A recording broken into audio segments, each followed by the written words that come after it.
Welcome to the Music X podcast, an extension of the Music X newsletter, weekly newsletter published on Substack, talking about innovation, advanced technologies, the impact they have on the music industry, how we can strategize around them.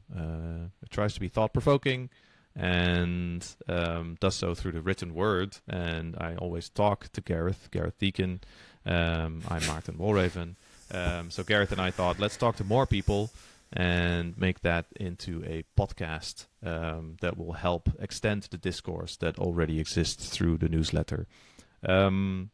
We try to structure that a little bit through thematic seasons. The first one is on artificial intelligence. That's what we're in the middle of. When we talk about AI, it's important to bring in the artist voice. And today we're talking to Portrait XO, Rania. She's a fantastic artist, a data activist, an innovator, a creative technologist. There are so many themes and words that you could throw at her and they would all stick.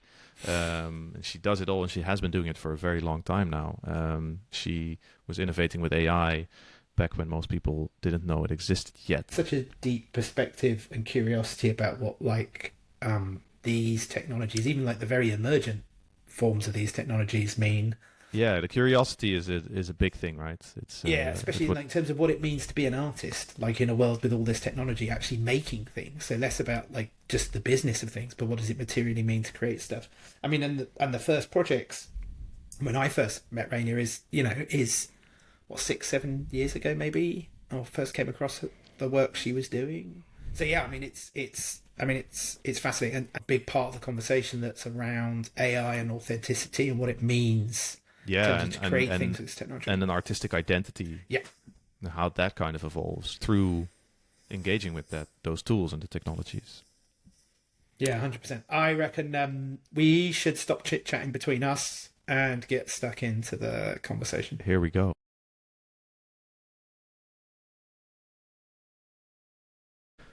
I'm super excited about today's conversation here with Gareth and Rania, Portrait XO, an artist I love and appreciate a lot. At which point did you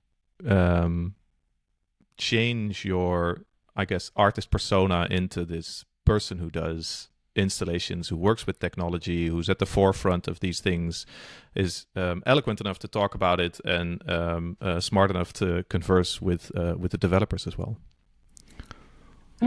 I guess that's been an organic evolution. It started with my obsession with music technology.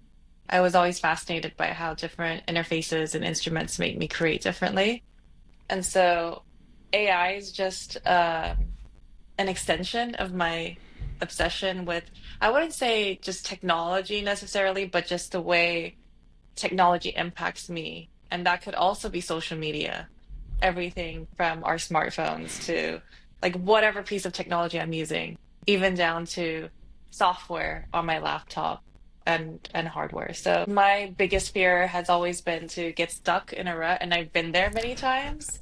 And I know so many other artists I have met where either they develop their own plugins, or either they develop their own tools, or they also have this like endless thirst and hunger for learning whatever new tool is out there to keep themselves feeling fresh and inspired. I think maybe I ended up becoming more active in the kind of like data activism role over recent years because of the current state of AI. And even back then, when I first started my journey, it was such a challenging topic to discuss when it comes to ethics. And so it's hard to not dive into like philosophy and activism and yeah. And just it touches every one of us in so many different ways. Is there a specific tool or a piece of software or hardware that kind of spurred you along towards sort of the type of engagement you have with artificial intelligence and machine learning?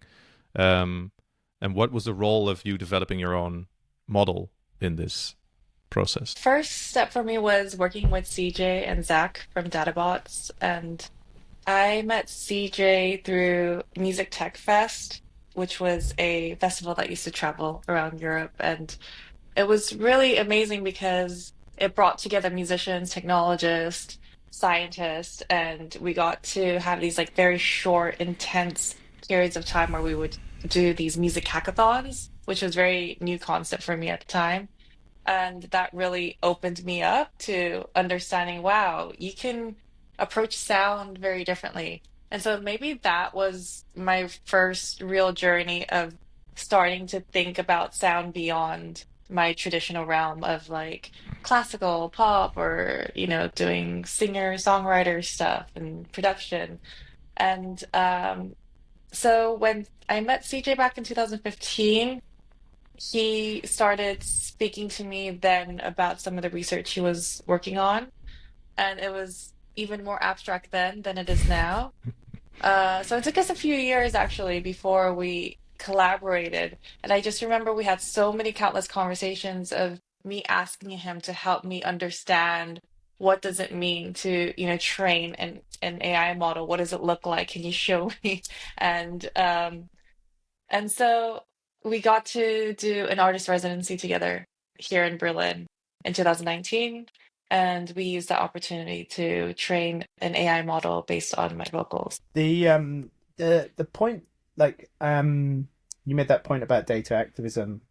Like I'm fascinated by like how has the sort of journey of working with these tools come to a point where like the medium has sort of started feeding into like kind of like more and more like how you create and the substance of how you create, and talking a bit more about like the types of data and use of data, because it does seem like we're at such an interesting inflection point around music, because like so many of these conversations, to your point about philosophy, are about like how do we value creative output, and so many people, whether they are active in it or not, are involved in that conversation in some way or another at the moment. And that seems more so and larger than at any other time, certainly in my lifetime I can think Mhm. of.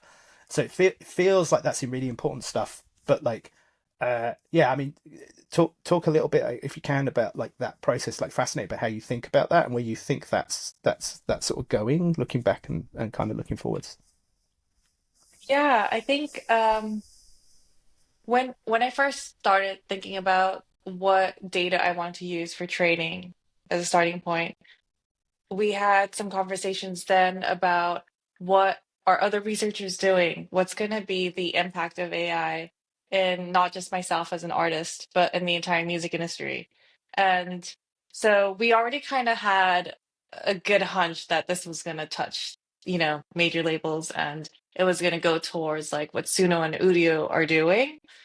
And I wasn't really interested in that. And I think most artists like myself are mostly on this mission to like figure out what is our authentic sound, what's our authentic vision, and what's like our uniqueness, right? So I already had such huge catalog of recordings of songs that were never released, a lot of different productions, and so I got really curious about what it would be like to use my voice. And actually, it was my friend Harry, who goes under Reaps One, who's an incredible beatboxer, voice artist. Beatboxer is very, I wouldn't say it reduces him just to even use that word with like what he does with his voice. It's truly incredible. And so he collaborated with CJ before I did.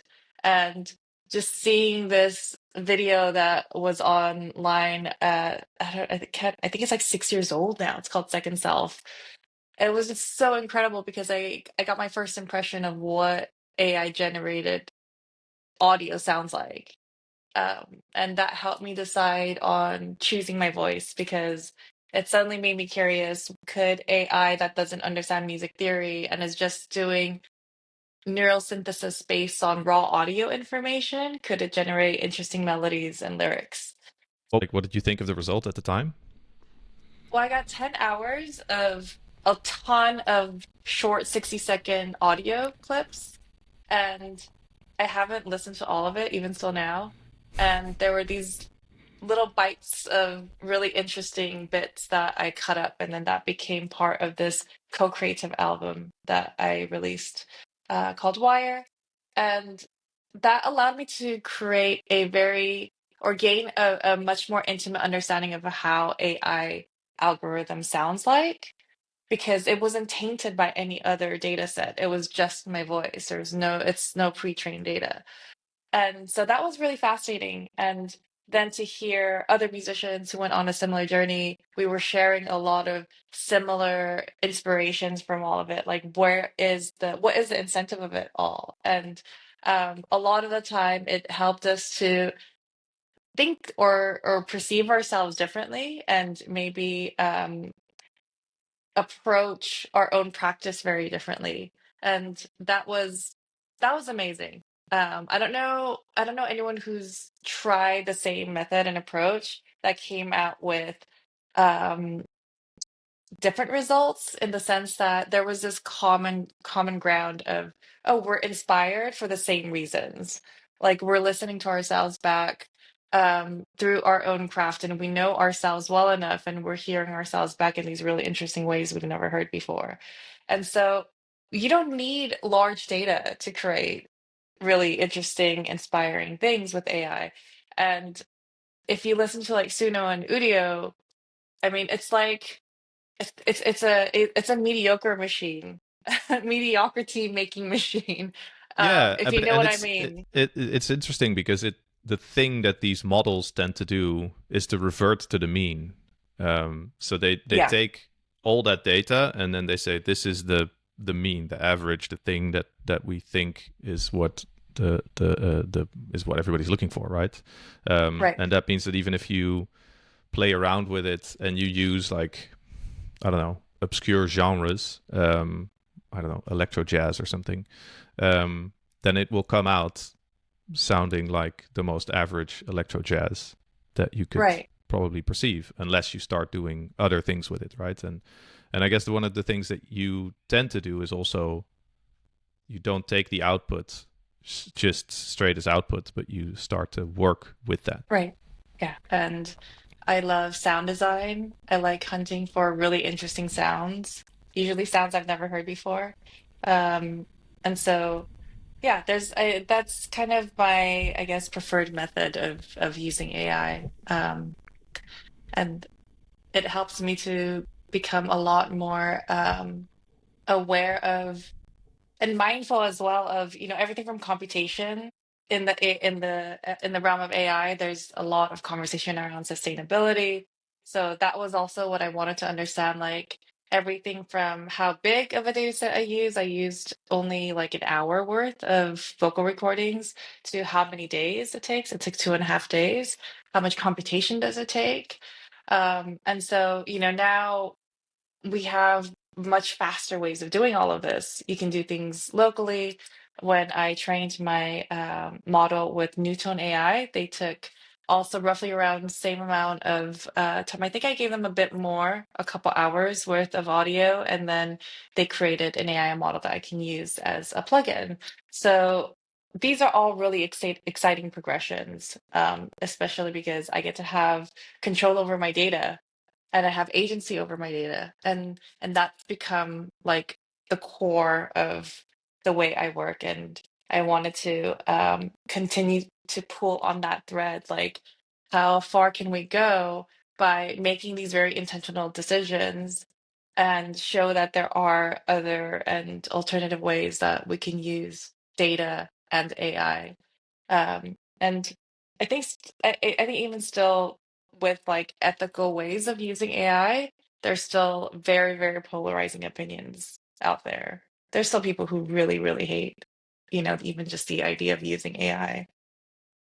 So you outlined quite a clear divide, right? Like, so as an artist, there is a path to be able to do things creatively using these tools and AI that's like on much smaller data sets, much more personal data sets to get outcomes. And then on the other side, we have these sort of like big, almost Spotify-esque like content machines that like hoover up tons and tons of data and need to be very, very big.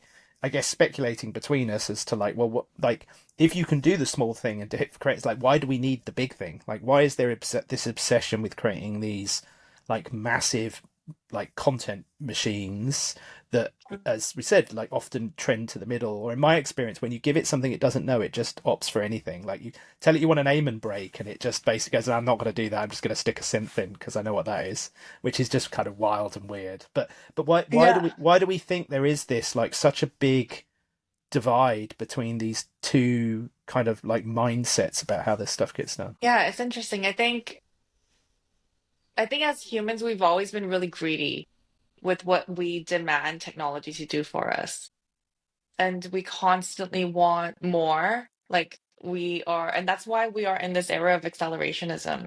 It's like more is more, more is better, more is, it's just like, let's just keep going. So your role, like how do you think about your role? Because you have quite an active role in kind of like talking about and exploring some of these things. So like what do you think the position of artists is right now, and where's the responsibility for artists to sort of participate? I think that it's important that everyone understands how AI impacts us, right? No matter what our practice is, whether you're a visual artist or a musician, um, it's really important because there aren't any, or there's I wouldn't say a lack of sustainable business models. Like if we if we look at Suno, for example, and the way I see it, the evolution of AI is not going to stop. There's nothing that is going to stop it.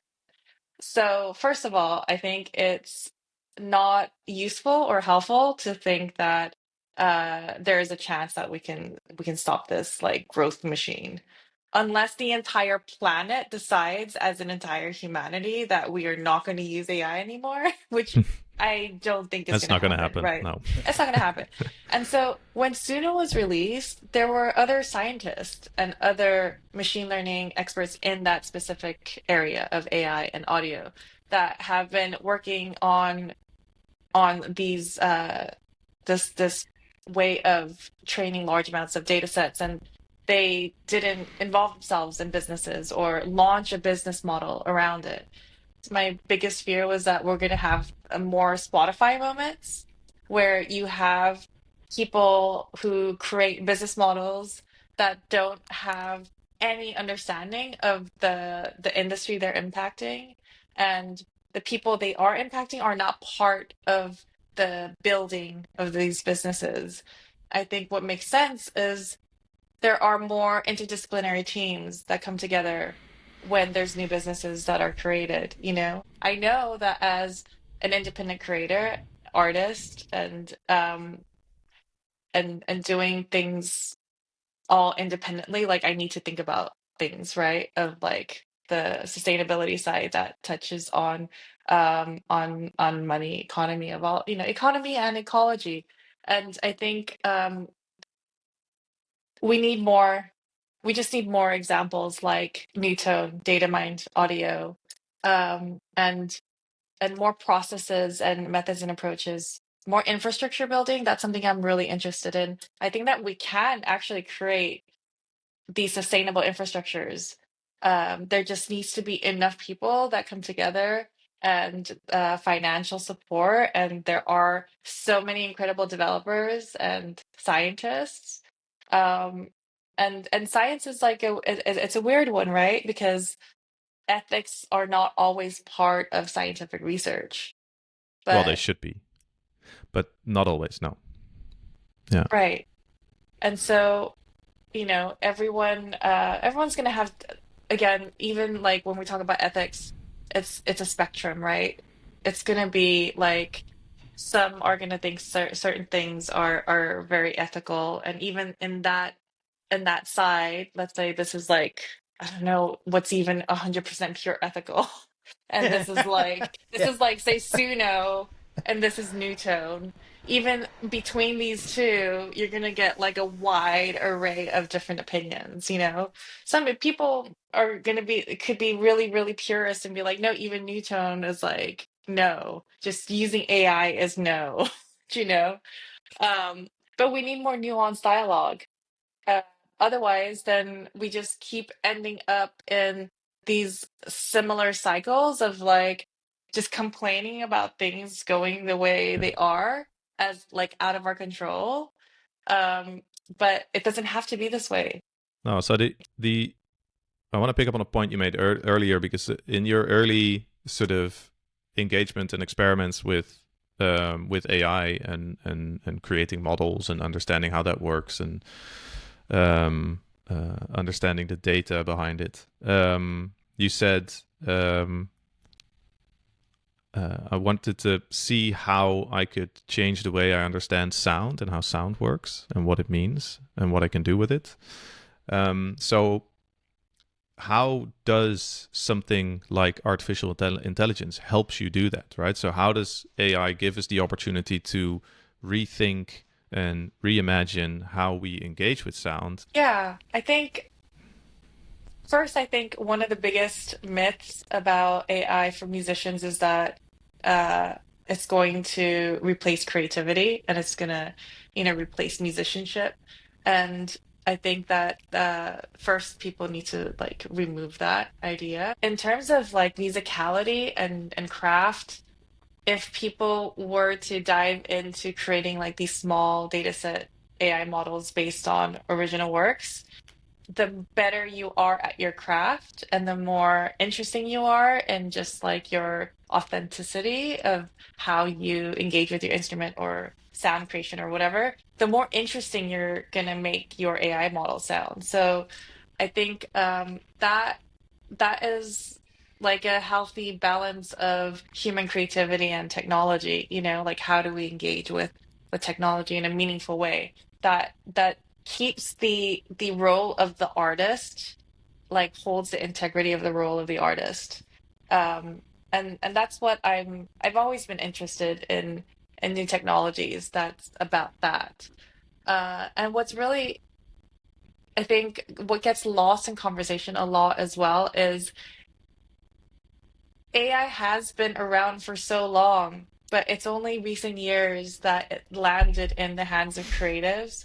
And only in recent years have we now started to have this wider understanding of the boundaries and limitations of AI. Like it's always been artists who show things as like this is actually what this is and this is what it actually isn't. At the same time, artists are always the first to be criticized. Mm-hmm. And I bring this example up so many times because it's even more relevant now. But when Bob Dylan moved from acoustic to electric guitar, he was bashed so heavily. And the same with synthesizers and pianos. And nothing replaced the other. I think certain things do get replaced, and we just need to be cautious and speak up for when things are being replaced in a non-ethical way. Yeah, it's super interesting. I've got drum and bass producer friends who got to a few years ago. I remember talking to them where it's like no one would take you seriously unless you were like not handcrafting every single thing from like the bottom up, so no samples, no drum beats, like making every individual drum rolling. And like technology we have at the moment is pretty sophisticated. Parking AI for producing things, you can get to that like granular level of craft. So I think that argument around like artists and artistry perhaps stays the same, and like music. Someone made it a really eloquent point. I think it was last year, and I wish I could remember who, so I could quote them. But they basically went like the thing with AI is like the whether music survives isn't in debate, but like whether the industry of music survives is a question, right? And you made a point about ecology, and I think that's such a salient point because on both sides of the argument, right? Like, so we obviously in a music industry where actually it's very challenging to be an artist trying to make money from recorded music. The business model, widely publicized, doesn't necessarily support artists or support artistry or value, or there's a debate around how much it values artistry anyway, or certainly the recorded output of artistry. And then on the other side, you have, I don't think like the big AI model and the big AI conversation is riding the rails of this creator economy thing, which is much bigger. And then you get into funding and like where the incentives are. Like, so as an artist, like how much do you feel squeezed in the middle of these big debates? How do you think about that and the ecology piece that you kind of talked about? Because if we don't build an ecosystem for artists, like that seems like the biggest challenge, much more than technology itself. Yeah, I think that if we talk about, say, the ecology of independent artists, like our role in the context of AI, our environment, our subculture, our communities. So there's culture and there's counterculture, and I think that people are going to want even more human things and more like very obviously human things, and people are going to value proof of how people use technologies. And so I think that hasn't gone away. It's never gone away. Like you mentioned, like your friend as an example, people who really care about sound, they're not going to suddenly stop caring about the way we create sound. You know what I mean? Um, and so when I think about industry, it's like, I don't know. I think in the context of accelerationism right now, we're just seeing like all the kind of grotesque, exploitative, extractive ways of working magnified and an incredible velocity. So, like, I can't remember who I was speaking with about the increase of AI generated music on Spotify. I don't know if either of you guys know the numbers, but that's increased massively, Yeah, right? Deezer is And the one that comes out with the data, and it right, went from 10% to 18% in a matter of months. Yeah. right.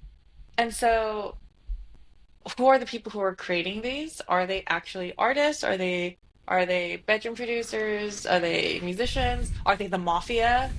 You know, in this attention economy and where AI can create like just huge amounts of volumes of stuff, we have this increased digital trash out there, and the motive and the intention of all of them are not all because people want to be like an artist necessarily. I mean, so I'm not going to completely bash Suno because when I have tried it in the past, I can see how and why it can be inspiring for some people.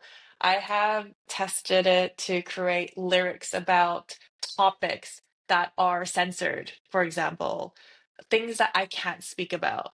And I found myself feeling this actually had some really intimate moments like, wow, this is really expressive. So if so there's all these different ways that you can use even that. Um, and so if the technology helps people feel more creative, the technology is not the problem. AI is a people problem. And so it's like what the people do with the AI. So if Suno had a fair business model that, had perhaps something that I have been pushing is I think all companies that use large amounts of extractive exploitative data, especially unconsented data, such as OpenAI and Suno, that they get taxed heavier and that tax gives back to society, um, because I think, yes, remuneration is important. And I think remuneration can be created from building new infrastructures and new systems. Hmm. But in the meantime, while that can be built, I think this whole economy solution, that's the first thing that my mind goes to. It's not going to solve every problem, but just as a thought experiment, let's just say that Suno did incentivize people who were part of these data sets in a fair way. Would we feel differently about it? I think I would. And, I wouldn't judge anyone who use even Suno and finds it inspiring and creative and whatever. It's not about that for me. Yeah. I mean, it's super well said, right? There's a field of tension that we need to not ignore, right? And just like confront head on, and then find solutions for. Because one of the things that we also already said in this conversation is that it's there. It's out there, right? It's not going to go away, and it's going to keep moving. So we need to kind of think about solutions, and I think there's a lot of power in artists like yourself, working maybe with smaller data sets for their own stuff, but also just being active and being a bit of an activist. Thank you. It's a lot of work. It's a lot of work. It's a lot of work. It is. It's wild because when we talk about like politics, right? Because music is political, whether you like it or not. If you are a public facing human and music is your whatever art or music is your medium, it's like just there's already so many different kinds of politics you have to face, you know? It's like even being on stage with a laptop. Like we're kind of we're having those kind of conversations now with like AI being brought into it, right? It's like you see a musician on stage with a laptop and there's all these questions like what are they actually doing? What are You they know? actually doing? Yeah. What are they really doing? Especially if they don't have like instruments on stage with them. Or if they just have like knobs and whatever. Hmm. And so Yeah, yeah, I like went to a Johan Johansson performance once in a church. It was beautiful. The lighting was amazing, and the stage was I amazing, and love him. it's Wow. fantastic. And all he did, he had a big thing, and his hand was on it, and all he did was just move it around. That's the way he was controlling the music, right?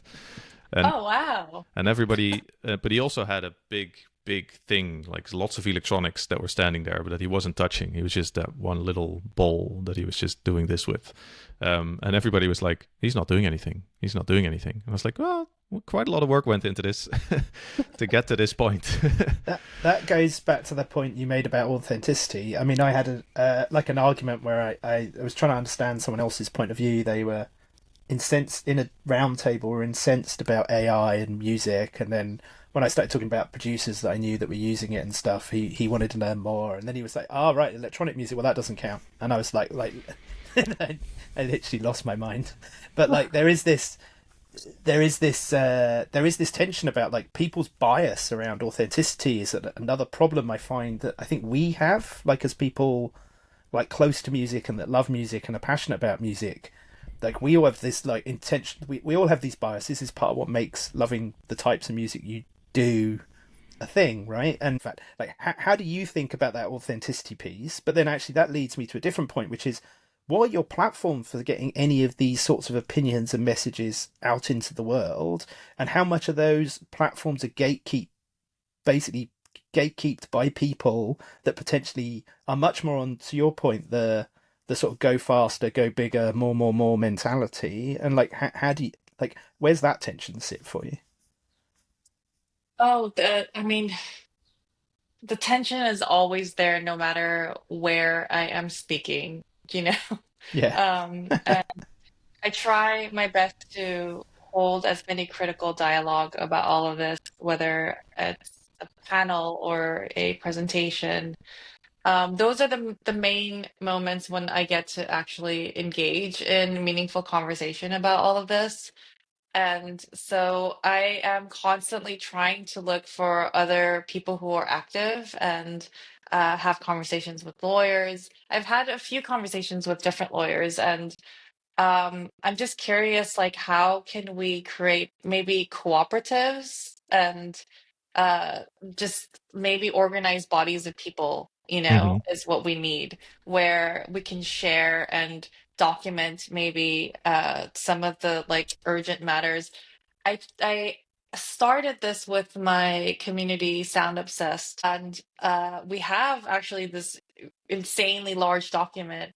And it is, I understand the challenge. It's really difficult. And we started with the goals of how to create sustainable and new infrastructures for music and AI. And I just wanted to know what the community thought. And there were some people who were so deeply in it that they started just like creating infrastructures for AI and humanity, And so you can start small, and then like the deeper you dig, the more overwhelming it gets, and then you start touching everything. So it is really challenging. So when I think about how AI impacts me as a musician and what is my role in it, it's really hard for me to just look at AI and music, like the music industry. Um, And maybe that is why it's so hard to come up with simple solutions. But then again, you look at companies like Newton and DataMind, and that gives me hope. And it goes back to remind, me and others that like, well, here are other alternative ways of working. And then there's also stable audio, right?